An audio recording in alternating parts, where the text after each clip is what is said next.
ಪ್ರಭುತ್ವ ಯಾರ್ದು? ಪ್ರಜೆದು, ರಾಜಂದಲ್ಲ. ಅವ್ನು ಯಾವ ಪಕ್ಷ ಆದ್ರೂ ಆಗಿರಲಿ, let it be a Congress, let it be BJP, let it be Aam Aadmi, let it be Janata Dal, ಉತ್ತಮರಾದವರು ಯಾವುದೇ ಪಾರ್ಟಿಯಲ್ಲಿದ್ದರೂ ಅವ್ರನ್ನ ಗೌರವಿಸಬೇಕು. ಈ ಸಂವಿಧಾನ ಇಷ್ಟು ಪವರ್ಫುಲ್ ಆಗಿದೆ, ಆದರೆ ಅದನ್ನು ಬಳಸ್ಕೊಳ್ಳೋದ್ರಲ್ಲಿ ಪ್ರಜೆಗಳು ಬೇಕಾಗಿದೆ. ಇವತ್ತು ಸರ್ಕಾರಿ ಶಾಲೆಯಲ್ಲಿ ಕೆಲಸ ಮಾಡ್ತಿರುವಂಥ ಟೀಚರ್ಸ್ ಅವನ ಮಗನ ಪ್ರೈವೇಟ್ ಸ್ಕೂಲ್ ಕಳಿಸ್ತಾನೆ.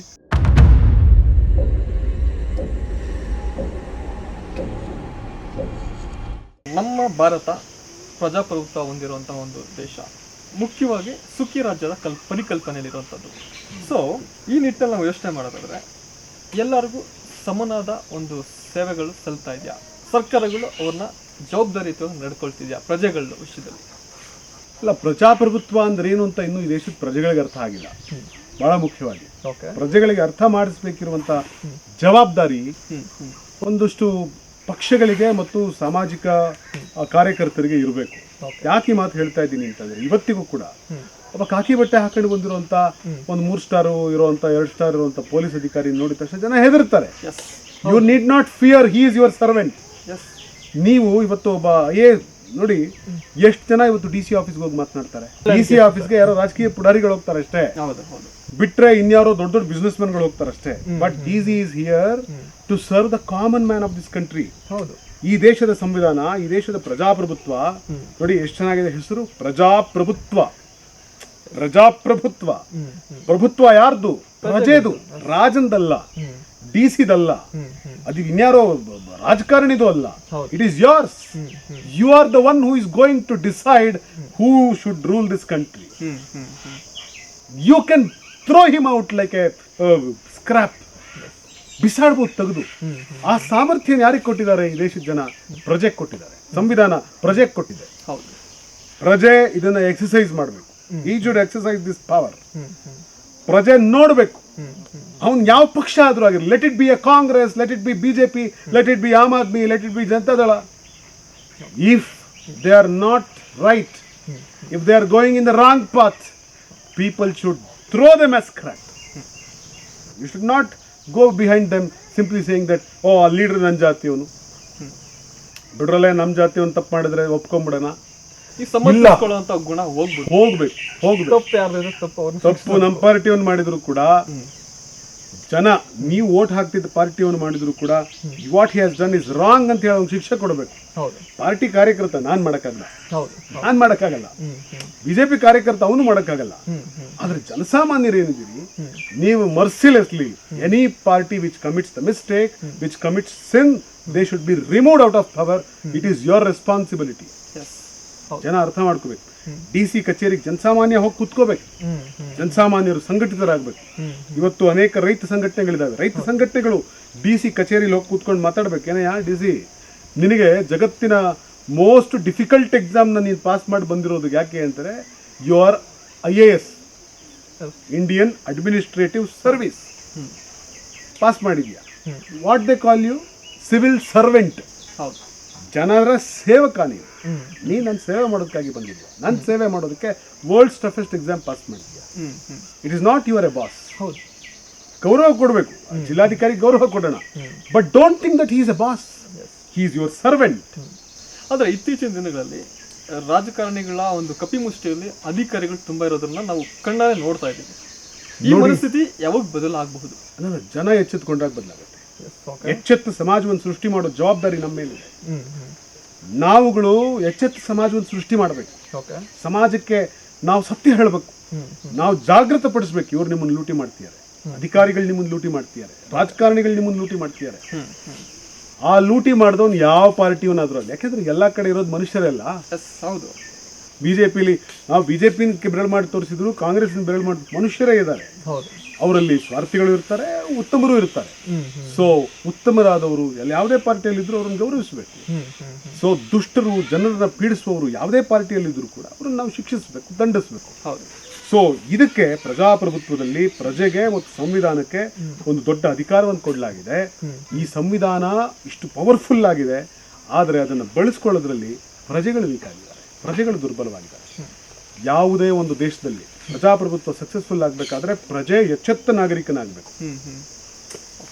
ಜನ ಆಗಬಾರ್ದು, ಇವರು ಪ್ರಜೆ ಆಗಬೇಕು. U C, I repeat this word once again. ನೀವು ಜನ ಆಗಬಾರ್ದು, ನೀವು ಪ್ರಜೆ ಆಗಬೇಕು.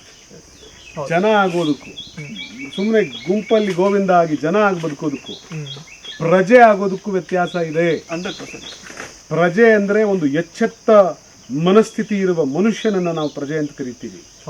ಆಗ್ತಿರುವಂಥ ಆಗು ಹೋಗುಗಳನ್ನು ಅವನು ಗಮನಿಸ್ತಾನೆ.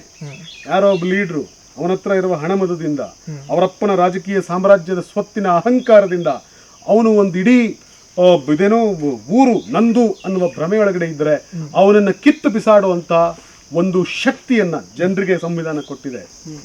ಜನ ಒಟ್ಟಾಗಬೇಕು. ಯಾರು ಜನರ ಸೇವಕನಾಗಿದ್ದಾನೆ, ಯಾರು ವಿನೀತನಾಗಿದ್ದಾನೆ, ಯಾರ ಹಣೆ ನೆಲಕ್ಕೆ ಬಗ್ಗುತ್ತೆ, ಯಾರು ಬಡವರ ಸೇವೆ ಮಾಡ್ತಾ ಇದ್ದಾನೆ, he should win. People should see that he should win. ದುಷ್ಟರಿಗೆ ಯಾವ ಪಾರ್ಟಿಯಲ್ಲಿ ಟಿಕೆಟ್ ಕೊಟ್ಟರು ಕೂಡ ಅವ್ರನ್ನ ಕಿತ್ತಾಕ್ಬೇಕು.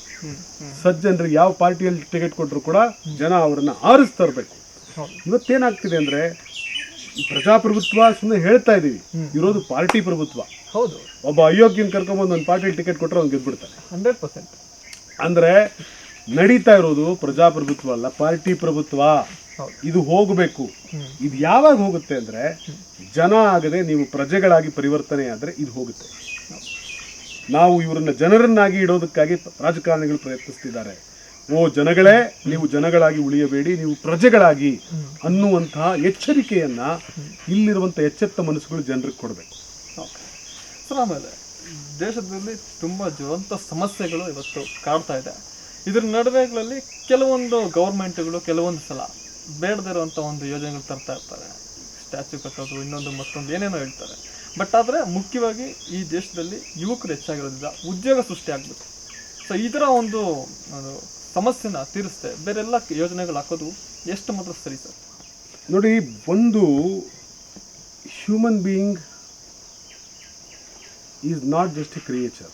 ಓಕೆ, ನಾವೇನು ಮಾಡ್ತಾ ಇದ್ದೀವಿ? ದೇಶ ಕಟ್ಟೋದು ಅಂತಂದರೆ ನಿರುದ್ಯೋಗ ಅನ್ನೋದಕ್ಕೆ ನಾನು ಹೇಳ್ತಾ ಇರೋದು. ಓಕೆ, ದೇಶ ಅಂದರೆ ಯಾರು? ಬದುಕ್ತಾರಂತ ಮನುಷ್ಯರು. ಹೌದು. ಮನುಷ್ಯರ ಬದುಕನ್ನು ಸುಧಾರಿಸಿದರೆ ಮಾತ್ರ ದೇಶ ಸುಧಾರಣೆ. ಎಕ್ಸಾಕ್ಟ್ಲಿ. ಸೊ ನಮ್ಮ ಯಾವುದೇ ಸರ್ಕಾರ ಇವತ್ತು ಯೂನಿವರ್ಸಲ್ ಇನ್ಕಮ್ ಬಗ್ಗೆ ಕಾಂಗ್ರೆಸ್ ಮಾತನಾಡ್ತಾ ಇದೆ. ಪ್ರತಿ ಕುಟುಂಬಕ್ಕೆ ಇಷ್ಟು ಇನ್ಕಮ್ ಬರಲೇಬೇಕು. ಉದ್ಯೋಗಿ ಯುವಕ ಡಿಗ್ರಿ ಪಾಸ್ ಮಾಡಿದ್ದಾನೆ. ಡಿಗ್ರಿ ಪಾಸ್ ಮಾಡಿದ ಯುವಕನೊಬ್ಬನಿಗೆ ಉದ್ಯೋಗವನ್ನು ಕೊಡಿಸ್ಬೇಕಿರೋದು ಸರ್ಕಾರದ ಜವಾಬ್ದಾರಿ. ಹೌದು. ಒಂದು ಸರ್ಕಾರ 45 ವರ್ಷಗಳಲ್ಲೇ ಅತಿ ಹೆಚ್ಚು ನಿರುದ್ಯೋಗ ಭಾರತ ಇವತ್ತು ಅನುಭವಿಸ್ತಾ ಇದೆ. ಸೊ ಸರ್ಕಾರಕ್ಕೆ ಉದ್ಯೋಗ ಸೃಷ್ಟಿ ಮಾಡೋ ಶಕ್ತಿ ಇಲ್ಲ ಅಂತ ಅರ್ಥ ಅದರದ್ದು. ಹಾಗಾದ್ರೆ ಆ ಯುವಕರ ಬದುಕಿನ ಹೊಣೆ ಯಾರು ಹೊರಬೇಕು? ಸರ್ಕಾರವೇ ಹೊರಬೇಕು. ಹೀಗಾಗಿ ಸರ್ಕಾರ ಉದ್ಯೋಗ ಕೊಡೋಕ್ಕಾಗಲಿಲ್ಲ ಅಂದರೆ ಅವನಿಗೆ ಕನಿಷ್ಠ ಅವನ ಇನ್ಕಮ್ ಅನ್ನಾದರೂ ಬರೋ ಥರ ವ್ಯವಸ್ಥೆ ಮಾಡಬೇಕು. ಅದಕ್ಕಾಗಿ ಇವತ್ತು ಕಾಂಗ್ರೆಸ್ ಸರ್ಕಾರ ಕರ್ನಾಟಕದಲ್ಲಿ ಯುವ ನಿಧಿ ಅನ್ನುವಂಥ ಒಂದು ಸ್ಕೀಮನ್ನು ತಗೊಂಡ್ಬಂದಿದೆ. ನಿನಗೆ ಡಿಗ್ರಿ ಪಾಸ್ ಮಾಡಿದ ತಕ್ಷಣ ಜಾಬ್ ಸಿಗಲಿಲ್ಲ ಅಂದರೆ 2 ವರ್ಷ ಆದರೂ ನಾನು ನಿನಗೆ ವ್ಯವಸ್ಥೆ ಮಾಡ್ತೀನಿ, ಅಷ್ಟರೊಳಗೆ ನೀನು ಜಾಬ್ ಕಂಡುಕೋಬೇಕು ಅಂತ ಒಂದು ಹೊಸ ಸ್ಕೀಮನ್ನು ಯೋಜನೆ ತಂದಿದೆ. ಈಗಾಗಲೇ ಲಕ್ಷಾಂತರ ಜನ ಯುವಕರು ಅದರ ಲಾಭವನ್ನು ಪಡ್ಕೋತಾ ಇದ್ದಾರೆ. ನಾನು ಹೇಳೋದು, ಇವತ್ತು ಯುವಕರಿಗೆ ಉದ್ಯೋಗ ಸೃಷ್ಟಿ ಮಾಡಬೇಕು. ಉದ್ಯೋಗ ಸೃಷ್ಟಿ ಹೇಗೆ ಮಾಡ್ತೀವಿ? ದೇಶದಲ್ಲಿರುವಂಥ ಅತ್ಯಂತ ದೊಡ್ಡ ಉದ್ದಿಮೆ ಉದ್ಯೋಗ ಇಷ್ಟು ದಿವಸ ಯಾವುದು ಅಂದರೆ ಕೃಷಿ. ಕೃಷಿ. ಸರ್ಕಾರ ಯುವಕರನ್ನ ಕೃಷಿಕರನ್ನಾಗೋದಕ್ಕೆ ಪ್ರೋತ್ಸಾಹಿಸಬೇಕು. ಇವತ್ತು ಕೃಷಿಕರಿಗೆ ಹೆಣ್ಣು ಕೊಡಲ್ಲ ಸರ್. ಡೆಫಿನೆಟ್ಲಿ ಸರ್, ಈ ಒಂದು ವಿಚಾರದಲ್ಲಿ ಚರ್ಚೆ ಮಾಡಲೇಬೇಕು. ಈ ಕೃಷಿಕರಿಗೆ ಹೆಣ್ಣು ಕೊಡ್ತಾ ಇಲ್ಲ. ಹೌದು. ಹಾಗಾದ್ರೆ ಉದ್ಯೋಗ ಎಲ್ಲರನ್ನೂ ಕಂಪನಿಗಳಲ್ಲಿ ಅಕಾಮಿಡೇಟ್ ಮಾಡಕ್ ಸಾಧ್ಯ ಇಲ್ಲ. ಅನ್ಲಿಮಿಟೆಡ್. ಎಲ್ಲರನ್ನೂ ನೀವು ತಗೊಂಡೋಗಿ ಡಾಕ್ಟರ್ ಮಾಡೋಕ್ಕೂ ಸಾಧ್ಯ ಇಲ್ಲ. ಎಲ್ಲರನ್ನೂ ತಗೊಂಡೋಗಿ ಲಾಯರ್ ಮಾಡೋಕ್ಕೂ ಸಾಧ್ಯ ಇಲ್ಲ. ಆದ್ರೆ ಈ ದೇಶದಲ್ಲಿ ಎಲ್ಲರೂ ಅನ್ನ ತಿನ್ಲೇಬೇಕು. ಡೆಫಿನೆಟ್ಲಿ ಎಲ್ಲರೂ ಅನ್ನ ತಿನ್ಲೇಬೇಕು. ಹೀಗಾಗಿ ಕೃಷಿ ಯೋಗ್ಯವಾದ ಭೂಮಿಯನ್ನ ಕಿತ್ಕೊಂಡು ಏನಿವತ್ತು ಲ್ಯಾಂಡ್ ಕನ್ವರ್ಷನ್ ಮಾಡಿ ಸೈಟ್ಗಳು ಮಾಡಿ ಇದು ಜಾಸ್ತಿ ಆದಂತೆ ಕೃಷಿ ಭೂಮಿ ಕಡಿಮೆ ಆಗುತ್ತೆ. ಕೃಷಿ ಭೂಮಿ ಕಡಿಮೆ ಆದಂತೆ ಉದ್ಯೋಗ ಕಡಿಮೆ ಆಗುತ್ತೆ. ಹೌದು ಅಲ್ವೇ? ಮುಂದಿನ ಜನರೇಷನ್ ಹೆಂಗೆ ಇದು ಅಂತಂದ್ರೆ ಗೊತ್ತಾಗ್ತಲ್ಲ. ಯಾಕೆಂದ್ರೆ ಈಗ ಕೃಷಿ ಮಾಡೋ ಸಂಖ್ಯೆ ತೀರಾ ಕಡಿಮೆ ಆಗ್ತಾ ಇದೆ. ಒಂದು ನಂತರ ಎಲ್ಲ ಕಮರ್ಷಿಯಲ್ ಲ್ಯಾಂಡ್ಗಳಾಗ್ತಾ ಇದೆ. ಹೌದು. 2 ನೆಕ್ಸ್ಟ್ ನಮ್ಮ ಕೃಷಿಯಲ್ಲಿ ಬೆಳೆ ಬೆಳೆದ್ರೆ ಮುಂದೆ ಆಹಾರ. ನೆಕ್ಸ್ಟ್ ಜನರೇಷನ್ ಎಲ್ಲಿ ಹೋಗುತ್ತೆ ಅಂತ ತಿಳ್ಕೊಂಡ್ರೆ ಒಂಥರ ಭಯ ಆಗುತ್ತೆ. ಸೊ ಇದು ಬದಲಾವಣೆ ಹೆಂಗ್ ಸಾಧ್ಯ ಮಾಡೋದು ಸರ್? ಇದು ಬದಲಾವಣೆ ಆಗಿಸುವುದಕ್ಕಾಗಿ ಸರ್ಕಾರ ಪಾಲಿಸಿಗಳನ್ನು ರಚಿಸಬೇಕು. ಓಕೆ. ಸರ್ಕಾರ government should create A policy. ಮತ್ತು ಕೃಷಿನೂ ಅಷ್ಟೇ, ಎಲ್ಲಾ ಕಡೆ ಎಲ್ಲಾ ಬೆಳೆಗಳನ್ನು ಬೆಳೆಯೋದಲ್ಲ. ಸೊ ಮರ ಆಧಾರಿತ ಕೃಷಿ ಬಗ್ಗೆ ಮಾತನಾಡ್ಬೇಕು ಸರ್ಕಾರ. ಈಗ ಕೃಷಿ ಅಂದ್ರೇನು? ಎಲ್ಲ ಕಡೆ ಜೋಳ ಬೆಳೆಯೋದು, ಎಲ್ಲ ಕಡೆ ಭತ್ತ ಬೆಳೆಯೋದು, ಎಲ್ಲ ಕಡೆ ಅಡಿಕೆ ಬೆಳೆಯೋದು, ಈ ಥರ ನಿರ್ಮಾಣ ಆಗಿದೆ. ಸೊ ಯಾವ್ಯಾವ ವಾತಾವರಣಕ್ಕೆ, ಯಾವ್ಯಾವ ಸಾಯಿಲ್ಗೆ, ಯಾವ ಕ್ರಾಪ್ ಸೂಟಬಲ್ ಅನ್ನೋದನ್ನ ಸರ್ಕಾರ ಕೂತು ರೈತರ ಜೊತೆಗೆ ಸಮಾಲೋಚನೆಯನ್ನು ಮಾಡಿ ಬೈಬ್ಯಾಕ್ ಗ್ಯಾರಂಟಿಗಳನ್ನು ಕೊಟ್ಟು ಅತ್ಯುತ್ತಮ ಮಾರುಕಟ್ಟೆಗಳನ್ನು ಸೃಷ್ಟಿ ಮಾಡಿ. ಸೊ ರೈತರನ್ನಾಗೋದಕ್ಕೆ ಯುವಕರನ್ನು ನೀವು ಪ್ರೋತ್ಸಾಹಿಸಿ. ಒಬ್ಬ ಯುವಕ ರೈತನಾಗೋದ್ರಿಂದ ಸರ್ಕಾರಿ ನೌಕರಿಗಿಂತ ಜಾಸ್ತಿ ಆದಾಯ ಬರುತ್ತೆ. ಒಬ್ಬ ಯುವಕ ರೈತನಾಗೋದ್ರಿಂದ ನನಗೆ ಲಾಯರ್ ಆಗೋದಕ್ಕಿಂತ ಜಾಸ್ತಿ ಆದಾಯ ಬರುತ್ತೆ. ಒಬ್ಬ ಯುವಕ ನಾನು ರೈತನಾಗೋದ್ರಿಂದ ಒಂದು ಕಂಪನಿಯ ಇದೇನು ವರ್ಕರ್ ಆಗೋದಕ್ಕಿಂತ ಜಾಸ್ತಿ ನನಗೆ ಆದಾಯ ಸಿಗುತ್ತೆ ಅನ್ನುವಂಥ ಒಂದು ವಾತಾವರಣವನ್ನ ಸರ್ಕಾರ ಸೃಷ್ಟಿ ಮಾಡುವುದರಲ್ಲಿ ಸಫಲವಾದರೆ ಮಾತ್ರ ಭಾರತ ದೇಶದಲ್ಲಿ ಮುಂದಿನ ಯುವಕರಿಗೆ, ಯುವಜನಾಂಗಕ್ಕೆ ಉದ್ಯೋಗ ಸೃಷ್ಟಿ ಆಗುತ್ತೆ. ಸೊ ಮೇಜರ್ಲಿ ಕೃಷಿ ಇಂಪಾರ್ಟೆಂಟ್ ಆಗಬೇಕು. ಕೃಷಿ should become a most important sector. A most important sector in this country. For any government, agriculture should be the most important thing which should be stressed. ಇಲ್ಲದೆ ಹೋಯ್ತು ಅಂದ್ರೆ ಉದ್ಯೋಗ ಎಲ್ಲಿ ಸೃಷ್ಟಿ ಮಾಡಕ್ ಸಾಧ್ಯ? ಸಾಕಷ್ಟು ಫ್ಯಾಕ್ಟ್ರಿಗಳು ಓಪನ್ ಮಾಡೋದ್ರಿಂದ ಅಥವಾ ಇನ್ನೊಂದು ಮಾಡೋದ್ರಿಂದ ಮತ್ತೊಂದು ಮಾಡೋದ್ರಿಂದ ಕ್ರಿಯೇಟ್ ಆದ್ರೂ ಲಿಮಿಟೆಡ್ ಮಾತ್ರ ಮಾಡಕ್ ಸಾಧ್ಯ. ನೋಡಿ, ಫ್ಯಾಕ್ಟ್ರಿಗಳು ಜಾಸ್ತಿ ವೃದ್ಧಿ ಆದ್ರೂ ಕೂಡ ಉದ್ಯೋಗ ಜಾಸ್ತಿ ಆಗುತ್ತೆ ಅಂತಿಲ್ಲ, ಲಿಮಿಟೆಡ್ ಆಗುತ್ತೆ. ಹೌದು. ಮುಂಚೆ ಈಗ ನೋಡಿ, ನಾನು ಹಾಕಿರೋದು khadi. It is 100% pure khadi. ಈ ಖಾದಿ ಬಟ್ಟೆ ಫ್ಯಾಕ್ಟ್ರಿಯಲ್ಲಿ ತಯಾರಾಗಿಲ್ಲ, ಯಾರೋ ಒಬ್ಬ ಕೈಗಾರಿಕಾ ಉದ್ಯಮಿಯಿಂದ ತಯಾರಾಗಿರುವಂತದ್ದಲ್ಲ. ಇದನ್ನ ಚರಕದಿಂದ ನೂಲ್ ತೆಗೆದು ತಯಾರು ಮಾಡಿದ್ದಾರೆ. ಈ ಒಂದು ಬಟ್ಟೆ ತಯಾರಾಗೋದಕ್ಕೆ ಕನಿಷ್ಠ 1 ತಿಂಗಳ ಖರ್ಚು ಸಮಯ ವ್ಯಯಿಸಿರ್ತಾರೆ. ಇದು ಒಬ್ಬರಿಗೆ ಬದುಕನ್ನು ಕೊಡುತ್ತೆ. ಈಗ ನೀವು ಜೀನ್ಸ್ ಪ್ಯಾಂಟ್ ಹಾಕಿದ್ದೀರಿ, ಅದು ಒಬ್ಬರಿಗೆ ಬದುಕನ್ನು ಕೊಡಲ್ಲ. ಇದೊಬ್ಬರಿಗೆ ಬದುಕನ್ನು ಕೊಡಲ್ಲ. ನೀವು ಹಾಕಿರುವ ನೈಲಾನ್ ಶರ್ಟ್ ಒಬ್ಬರಿಗೆ ಬದುಕನ್ನು ಕೊಡ್ತಾ ಇಲ್ಲ. ಯಾಕೆ ಅಂದ್ರೆ ಅದು ಫ್ಯಾಕ್ಟ್ರಿಯಲ್ಲಿ ಉತ್ಪತ್ತಿ ಆಗಿದೆ. ಫ್ಯಾಕ್ಟ್ರಿಯಲ್ಲಿ ಉತ್ಪತ್ತಿ ಆಗೋದು ಅಂದ್ರೆ ಅರ್ಥ ಏನು? ಇದೊಂದು ಬಟ್ಟೆ 1 ತಿಂಗಳು ತಗೊಂಡು ಸೃಷ್ಟಿ ಮಾಡೋ ಬಟ್ಟೆನ 1 ಗಂಟೆಯಲ್ಲಿ ಇಂಥದ್ದು 100 ಶರ್ಟ್ ಮಾಡಿ ಬಿಸಾಡ್ತಾರೆ. ಇದು ಒಬ್ಬನಿಗೆ ಮಾತ್ರ ಸಿಗ್ತಿರುವ ಆದಾಯ, ಒಬ್ಬನಿಗೆ ಸಿಗ್ತಿರುವ ಆದಾಯ. ಸೊ ಇದನ್ನು ಬಳಸೋದ್ರಲ್ಲಿ ಆದಾಯ ಡಿಸ್ಟ್ರಿಬ್ಯೂಟ್ ಆಗ್ತಾ ಇದೆ. ಸೊ ದೇಶದ ಜನ ಇದನ್ನು ಬಳಸೋದು ಜಾಸ್ತಿ ಆದ್ರೆ ನೇಕಾರರು ಬದುಕ್ತಾರೆ. ಖಾದಿ ತೊಡುವ ಗಾಂಧಿ ಇದನ್ನೇ ತಾನೇ ಮಾಡಿದ್ದು. ಖಾದಿ ತೊಡುವವರ ಸಂಖ್ಯೆ ಜಾಸ್ತಿ ಆಯಿತು ಅಂದ್ರೆ ಪ್ರತಿಯೊಬ್ಬನಿಗೂ ಉದ್ಯೋಗ ಸೃಷ್ಟಿಯಾಗುತ್ತೆ. ಖಾದಿ ಬಳಸುವವನು ಒಬ್ಬ ಉದ್ದಿಮೆದಾರನಾಗಿ ಬದಲಾಗ್ತಾನೆ. ಇವನ ಆದಾಯ ಜಾಸ್ತಿ ಆಗುತ್ತೆ. ಸೊ ನಾವು ಇವತ್ತು ಫ್ಯಾಕ್ಟ್ರಿಗಳನ್ನು ಹಾಕೋದ್ರಿಂದ ಉದ್ಯೋಗ ಜಾಸ್ತಿ ಆಗಲ್ಲ, ಉದ್ಯೋಗಗಳು ಕಡಿಮೆ ಆಗುತ್ತೆ. ಯಾಕೆ? ಜಾಸ್ತಿ ಜನ ಮಾಡೋ ಕೆಲಸನ ಮಿಷನರಿಗಳನ್ನು ಬಳಸಿ 4 ಜನ ಮಾಡಿ ಮುಗಿಸ್ತಾರೆ. 100 ಜನಕ್ಕೆ ಸಿಗೋ ಉದ್ಯೋಗ 4 ಜನಕ್ಕೆ ಸಿಗುತ್ತೆ ಅಷ್ಟೇ. ಅದಕ್ಕೆ ಗಾಂಧಿ ಹೇಳ್ತಾ ಇದ್ರು, I do not believe in mass production but I believe in producing in masses ಅಂತ. ಅಂದ್ರೆ 100 ಜನ ಸೇರಿ 100 ಬಟ್ಟೆ ತಯಾರು ಮಾಡ್ತಾರೆ, ಅದು ಪ್ರೊಡ್ಯೂಸಿಂಗ್ ಇನ್ ಮಾಸಸ್. ಅದೇ ಮಾಸ್ ಪ್ರೊಡಕ್ಷನ್ ಅಂದ್ರೆ 4 ಜನ ಸೇರಿ 100 ಬಟ್ಟೆಗಳನ್ನು ತಯಾರು ಮಾಡ್ತಾರೆ factory. This is mass production. ಇದರಿಂದ ಉದ್ಯೋಗ ಕಡಿಮೆ ಆಗುತ್ತೆ. ಸರ್, ಆಮೇಲೆ ಇವಾಗ ಮೂಲಭೂತ ಸೌಕರ್ಯಗಳ ವಿಚಾರಕ್ಕೆ ಬಂದರೆ ಕುಡಿಯೋ ನೀರು ಇರ್ಬೋದು, ಒಂದು ಆಸ್ಪತ್ರೆ ಇರ್ಬೋದು, ಅಥವಾ ರೋಡ್ ಇರ್ಬೋದು, ಇವೆಲ್ಲ ರಾಜಕಾರಣ ಮಾಡೋ ಟೈಮಲ್ಲಿ ಮಾಡಬೇಕಾದ್ರೆ ಮೂಲಭೂತ ಕರ್ತವ್ಯಗಳನ್ನು ಕೊಡುತ್ತೆ. ಸೊ ಇವತ್ತು ಎಷ್ಟು ಜನ ರಾಜಕಾರಣಿಗಳು ತಮ್ಗೆ ಆರೋಗ್ಯ ಸರಿ ಇಲ್ಲದಿರೋ ಟೈಮಲ್ಲಿ ಗೌರ್ಮೆಂಟ್ ಹಾಸ್ಪಿಟ್ಲಿಗೆ ಹೋಗಿ ಟ್ರೀಟ್ಮೆಂಟ್ ತೊಗೋತಾ ಇದ್ದಾರೆ. ಅದನ್ನು ಒಂದು ಕ್ವಶನ್ ಮಾಡಿದಾಗ ನಾವು ಅದಕ್ಕೆ ಏನು ಹೇಳ್ಬೋದು ಸರ್? ಯಾಕಂದರೆ ಇವತ್ತು ನಾವು ನೋಡ್ತಾ ಇದ್ದೀವಿ, ಯಾವುದೇ ಒಂದು ಸಣ್ಣ ಒಂದು ಕಾಯಿಲೆ ಬಂದರೆ ಅಥವಾ ಏನೋ ಒಂದು ಮೇಜರ್ಲಿ ಆದರೂ ಕೂಡ ಪ್ರೈವೇಟ್ ಹಾಸ್ಪಿಟ್ಲಿಗೆ ಅವರೇ ಹೋಗ್ತಾ ಇದ್ದಾರೆ. ಅಂದರೆ ಸಾಮಾನ್ಯ ವ್ಯಕ್ತಿಗಳು ಹೆಂಗೆ ಗೌರ್ಮೆಂಟ್ ಹಾಸ್ಪಿಟ್ಲಿಗೆ ಹೋಗಿ ಟ್ರೀಟ್ಮೆಂಟ್ ತೊಗೊಳಕ್ಕೆ ಸಾಧ್ಯ ಸರ್? ಇಲ್ಲ, ಈಗ ನೋಡಿ, ಗೌರ್ಮೆಂಟ್ ಹಾಸ್ಪಿಟಲ್ ಕೆಲಸ ಮಾಡುವ ಡಾಕ್ಟ್ರು ಅವನಿಗೆ ಕಾಯಿಲೆ ಬಂದರೆ ಮಲ್ಟಿ ಸ್ಪೆಷಾಲಿಟಿ ಹಾಸ್ಪಿಟ್ಲಿಗೆ ಹೋಗ್ತಾನೆ. ಎಸ್, ಹೌದು. ನಾನು ರಾಜಕಾರಣಿ ಬಗ್ಗೆ ಮಾತ್ರ ಮಾತಾಡೋದಲ್ಲ. ಗೌರ್ಮೆಂಟ್ ಹಾಸ್ಪಿಟ್ಲಲ್ಲಿ ಸರ್ಕಾರದ ಸಂಬಳ ತಗೊಳ್ತಾ ಇರುವಂತಹ ಗೌರ್ಮೆಂಟ್ ಡಾಕ್ಟ್ರು, ಅವನು specialist, he himself is a specialist doctor.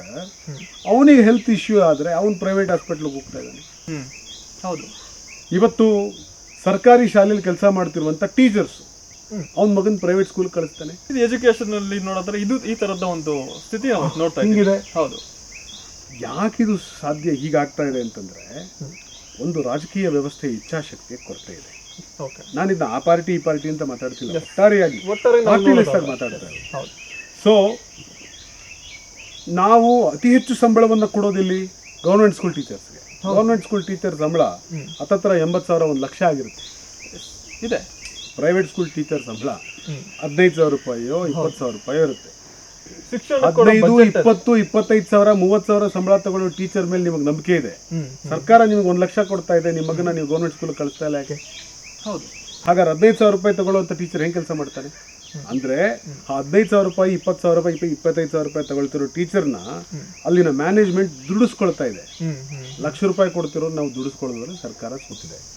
So ಅದರ ಅರ್ಥ ನಾನು ಅವ್ರ ಬಗ್ಗೆ ಇದು ಮಾಡ್ತಾ ಇಲ್ಲ, ನಾಟ್ ಸ್ಪೀಕಿಂಗ್ ಎನಿಥಿಂಗ್ ನೆಗೆಟಿವ್. ಅಲ್ಲಿ ಕೂಡ ತುಂಬಾ ಅತ್ಯುತ್ತಮ ಶಿಕ್ಷಕರಿದ್ದಾರೆ. ಯಾಕಂದ್ರೆ ಗೌರ್ಮೆಂಟ್ ಶಾಲೆಗಳಲ್ಲಿ ಕಲ್ತವ್ರೆ ತುಂಬಾ ಜನ IAS ಅಧಿಕಾರಿಗಳಾಗಿದ್ದಾರೆ. ಗೌರ್ಮೆಂಟ್ ಶಾಲೆಗಳಲ್ಲಿ ಕಲ್ತವರು ತುಂಬಾ ಜನ ಇವತ್ತು ಫಾರಿನ್ಗೆ ಹೋಗಿ ಬಂದಿದ್ದಾರೆ.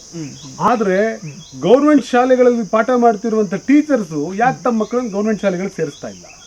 ಕ್ವಶನ್ ಮಾಡ್ಕೋಬೇಕು. Greatest question mark. ನನಗೆ ಕಿಮ್ಮನೆ ರತ್ನಾಕರ್ ಇದ್ದವರು ಎಜುಕೇಶನ್ ಮಿನಿಸ್ಟರ್ ಆಗಿದ್ದಾಗ ಅವರು ಒಂದ್ಸರ್ತಿ ನನಗೆ ಒಂದು ಸರ್ಕಾರಿ ಶಾಲೆ ಕರ್ಕೊಂಡು ಅಲ್ಲೊಬ್ಬ ಅದ್ಭುತವಾದಂಥ ಆದರ್ಶಮಯ ಶಿಕ್ಷಕ ಪ್ರಿನ್ಸಿಪಾಲ್, ಸಾರಿ ಗೌರ್ಮೆಂಟ್ PU ಕಾಲೇಜ್ ಕರ್ಕೊಂಡು. ಆತ PU ಕಾಲೇಜಿನ ಮೇಲೊಂದು ಬೋರ್ಡ್ ಬರೆದಾಕಿದ್ದ. ಅದನ್ನ ತೋರಿಸ್ದ, ಸರ್ ನೋಡಿ ಅದನ್ನ ಅಂತ. ಏನದು ಅಂತ ಕೇಳಿದ. ಏನದು ಅಂತ ಕೇಳಿದ್ರು ಕಿಮ್ಮನೆಯವರು. ಅವ್ನು ಬರೀತಾನೆ, schools and colleges are the places where diamonds are dimmed and pebbles are polished. ಅಂದ್ರೆ ಕಲ್ಲಿಗೆ ಪಾಲಿಶ್ ಮಾಡೋದಕ್ಕೆ ಒಂದು ಫ್ಯಾಕ್ಟ್ರಿ ಇರುತ್ತೆ. ಅದು ಕಲ್ಲಿಗೆ ಪಾಲಿಶ್ ಮಾಡಿದ್ರೆ ಕಲ್ಲು ಹೊಳಿಯುತ್ತೆ, ವಜ್ರಕ್ಕೆ ಅದೇ ಪಾಲಿಶ್ ಹಚ್ಚಿದ್ರೆ ವಜ್ರ ಮಂಕಾಗುತ್ತೆ. ಡೆಫಿನೆಟ್ಲಿ. ಸೊ ಶಾಲೆ ಕಾಲೇಜುಗಳು ಕೂಡ ಕೆಲವು ಸರ್ತಿ ಆ ಥರ ಆಗೋಗಿದೆ ಅಂತ. ಸೊ ನಮ್ಮ ಶಿಕ್ಷಣ ಪದ್ಧತಿಯೊಳಗಡೆ ನಮ್ಮ ಶಿಕ್ಷಕರು, ಈ ಥರದ ವಿಶಿಷ್ಟ ಶಿಕ್ಷಕರು ಎಲ್ಲೆಲ್ಲಿದ್ದಾರೆ ಅವ್ರನ್ನ ಇಂಡಿವಿಜುವಲ್ ಆಗಿ ಗುರುತಿಸುವಂತಾಗಬೇಕು. ಅವರ ಸ್ಕಿಲ್ಗಳನ್ನ ಅವಾರ್ಡ್ ಮಾಡುವಂಥದ್ದಾಗಬೇಕು. ಆ ಮೂಲಕ ಪ್ರತಿ ಸರ್ಕಾರಿ ಶಾಲೆಗಳನ್ನ ನಾವು ಒಂದು ರೀತಿಯ ಅದಕ್ಕೆ ವಿಶೇಷವಾದ ಒತ್ತನ್ನು ಕೊಡೋದ್ರ ಮೂಲಕ, ಎಲ್ಲ ವ್ಯವಸ್ಥೆ ತರ ಸರ್ಕಾರಿ ಶಾಲೆನೂ ಒಂದು ವ್ಯವಸ್ಥೆ ಅಂತ ಮಾಡಬಾರ್ದು. It should be A special care. ಜನ ಮುಗಿಬೀಳ್ಬೇಕು. ನಂಗೆ ಇವತ್ತಿಗೂ ಕೂಡ ಸಂತೋಷ ಇದೆ, ದಕ್ಷಿಣ ಕನ್ನಡದ ಅನೇಕ ಕಡೆಗಳಲ್ಲಿ, ಉತ್ತರ ಕನ್ನಡ ಜಿಲ್ಲೆಯಲ್ಲಿ, ಕಾರವಾರ, ಹೊನ್ನಾವರ, ಈ ಕಡೆ ಎಲ್ಲ ಮಕ್ಕಳನ್ನ ಯಾರು ಪ್ರೈವೇಟ್ ಶಾಲೆ ಕಳಿಸೋದೇ ಇಲ್ಲ. ಯಾಕೆಂದ್ರೆ ಅಲ್ಲಿ ಪ್ರೈವೇಟ್ ಶಾಲೆ ತೆಗೆದ್ರೆ ಮುಚ್ಚೋಗುತ್ತೆ. ಯಾಕೆಂದ್ರೆ ಗೌರ್ಮೆಂಟ್ ಸ್ಕೂಲಲ್ಲಿ ಇರುವಂತ ಟೀಚರ್ಸೇನೆ ಬಹಳ ಎಫಿಷಿಯಂಟ್ ಆಗಿ ಕೆಲಸ ಮಾಡ್ತಾರೆ, ಪ್ರೈವೇಟ್ ಸ್ಕೂಲ್ಸ್ಗಳು ರನ್ ಆಗಲ್ಲ. ಸೊ ಇದು ಕರ್ನಾಟಕದಾದ್ಯಂತ ಇಂಥದೊಂದು ವ್ಯವಸ್ಥೆ ಬರಬೇಕು. ಅದು ಯಾವಾಗ ಆಗುತ್ತೆ ಅಂತಂದ್ರೆ ಅದನ್ನು ನಾವು ಗಮನಿಸಿ ಆ ಶಿಕ್ಷಕರನ್ನ ಆ ರೀತಿಯಾದ ಟ್ರೈನ್ ಮಾಡಿ ಉತ್ಸಾಹ ತುಂಬಿ. ನನಗೆ ಇನ್ನೊಂದು ಅಬ್ರಹಂ ಲಿಂಕನ್ ಒಂದು ಮಾತಿದೆ, if you want to cut a tree, so you may take 10 days, but I will take 3 days to sharpen the axe ಅಂತ. ಅಂದ್ರೆ ಮೊಂಡ್ಗತಿ ತಗೊಂಡು ಒಂದು ಮರನ 10 ದಿವಸ ಕಡಿಯೋದಾದ್ರೆ ನಾನೇನ್ ಮಾಡ್ತೀನಿ ಅಂದ್ರೆ 3 ದಿವಸ ಬರೀ ಆ ಕತ್ತಿನ ಶಾರ್ಪ್ ಮಾಡ್ತೀನಿ. ಯಾಕೆಂದ್ರೆ ಅದು ಒಂದೇ ದಿವಸದಲ್ಲಿ ಕೆಡಬಹುದು. ಸೊ ಈ ಶಾರ್ಪನಿಂಗ್ ಆಫ್ ದ ಸಿಸ್ಟಮ್ ಇದು ರಾಜಕಾರಣಿಗಳ ಅಂದ್ರೆ ಜವಾಬ್ದಾರಿ ಇದ್ದವರು ರಾಜಕಾರಣಕ್ಕೆ ಬಂದ್ರೆ ಇಂಥ ವ್ಯವಸ್ಥೆಗಳನ್ನೆಲ್ಲ ಮಾಡ್ತಾರೆ. ಸೊ ಜವಾಬ್ದಾರಿ ಇದ್ದಂಥವ್ರು ರಾಜಕಾರಣಕ್ಕೆ ಬರಬೇಕು. ರಾಜಕಾರಣಕ್ಕೆ ದುಡ್ಡಿದೆ ನನ್ನ ಹತ್ರ ಅಂತ ಬರುವಂಥವ್ರು ಬರಬಾರ್ದು. ರಾಜಕಾರಣಕ್ಕೆ ಸುಮ್ಮನೆ ಏನೋ ಬರಬಾರ್ದು.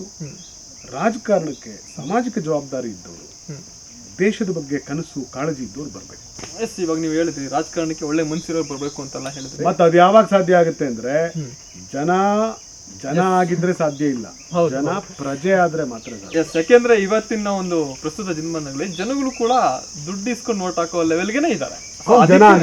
ಅದಕ್ಕೆ ಜನ ಇನ್ನ ಪ್ರಜೆ ಆಗಿಲ್ಲ, ಪ್ರಜೆ ಇನ್ನೂ ಆಗಿಲ್ಲ. ಅದಕ್ಕೆ ನನ್ನ ಕರೆ ಏನು ಅಂದ್ರೆ, ಓ ಜನಗಳೇ, ಕೈ ಮುಗಿದು ನಿಮ್ಮನ್ನ ಬೇಡ್ಕೊಳ್ತೇನೆ, ಬನ್ನಿ ಪ್ರಜೆಗಳಾಗೋಣ. ನಾನು ಪ್ರಜೆ ಆಗ್ಬೇಕಲ್ಲ, ಬನ್ನಿ ನಾವೆಲ್ಲರೂ ಪ್ರಜೆಗಳಾಗೋಣ. ನಾನು ಯಾಕೆ ಮಾತು ಹೇಳಿದೆ ಅಂದ್ರೆ, ಪಂಡಿತ್ ನೆಹರು ಅವರು ಒಂದ್ಸರ್ತಿ ಜಪಾನ್ಗೆ ಹೋದರಂತೆ. ಜಪಾನ್ಗೆ ಹೋದಾಗ ಜಪಾನಿನ ಅಧ್ಯಕ್ಷರ ಜೊತೆ ಮಾತನಾಡಬೇಕಾದ್ರೆ ನಿಮ್ಮ ದೇಶದ ಜನಸಂಖ್ಯೆ ಎಷ್ಟು ಅಂದ್ರಂತೆ. ತನ್ನ ದೇಶದ ಬಗ್ಗೆ ಇವ್ರು ಹೇಳ್ಬೇಕಾದ್ರೆ, in our country we have 30 crore people ಅಂದ್ರಂತೆ. ಅಂದ್ರೆ ಇಷ್ಟು ಕಡಿಮೆ ಜನಸಂಖ್ಯೆ ಇರುವ ಜಪಾನ್ ಇಷ್ಟೆಲ್ಲ ಪ್ರಗತಿಯನ್ನು ಸಾಧಿಸ್ತಿದೆ, 30 ಕೋಟಿ ಇದೀವಿ ನಾವು ಪ್ರಗತಿ ಸಾಧಿಸೋದು ಹೇಗೆ ಅಂತ ಚಿಂತಿತರಾದಂಥ Nehru we have 30 crore people ಅಂತಾರೆ. ಆಗ ಜಪಾನ್ ದೇಶದ ಅಧ್ಯಕ್ಷ ನೆಹರು ಅವ್ರ ಜೊತೆ ಮಾತಾಡ್ತಾ ಹೇಳಿದ್ನಂತೆ, sir we don't have many people but we have few citizens. ನೀವು ಹೇಳಿದ ಒಂದು ಇದಕ್ಕೆ ಬರ್ತಾ ಇದೆ. ಹೌದು, ನಮ್ಮ ಹತ್ರ ತುಂಬಾ ಜನಸಂಖ್ಯೆ ಇಲ್ಲ, ಆದ್ರೆ ನಮ್ಮ ಹತ್ರ ಹಲವಾರು ನಮ್ಮ ಹತ್ರ ಸ್ವಲ್ಪ ಪ್ರಜೆಗಳಿದ್ದಾರೆ. ಸೊ ಇರುವವರೆಲ್ಲರೂ ಕೂಡ ಪ್ರಜೆಗಳಾಗಿದ್ದಾರೆ. ಅದೇ ತರದ ಇನ್ನೊಂದು ಘಟನೆ ಇದೆ. ನೆಹರು ಅವರೇ ಜಪಾನ್ನ ಒಂದು ವಾಚ್ ಫ್ಯಾಕ್ಟ್ರಿಗೆ ಹೋದ್ರಂತೆ. ನೋಡಿ, ನಾನು ಕೈಗೆ ವಾಚ್ ಕಟ್ಟಿಲ್ಲ. ಸೊ ಅಲ್ಲಿ ಆ ವಾಚ್ ಫ್ಯಾಕ್ಟ್ರಿ ಒಳಗಡೆ ಕೆಲಸ ಮಾಡ್ತಿದ್ದ ಎಲ್ಲರೂ ಕೂಡ, ಇವತ್ತು ವಾಚ್ ಕಟ್ಟಿಲ್ಲ ಅಂತಂದ್ರೆ ವಾಚ್ ಇಲ್ಲ ಅಂತಲ್ಲ, ವಾಚ್ ಇದೆ. ವಾಚ್ ಫ್ಯಾಕ್ಟ್ರಿಗೆ ಹೋದವರು ಕೆಲಸ ಮಾಡ್ತಿದ್ದವ್ರು ಎಲ್ಲರೂ ಕೂಡ ಕೈಯಲ್ಲಿ ಯಾರು ವಾಚ್ ಕಟ್ಟಿರಲಿಲ್ಲ. ಅದನ್ನ ನೋಡಿ ಪಂಡಿತ್ ನೆಹರು ಕೇಳ್ತಾರೆ, everybody is working in the watch factory but nobody has tied watch. What's the reason ಅಂತ ಹೇಳಿದ್ರು.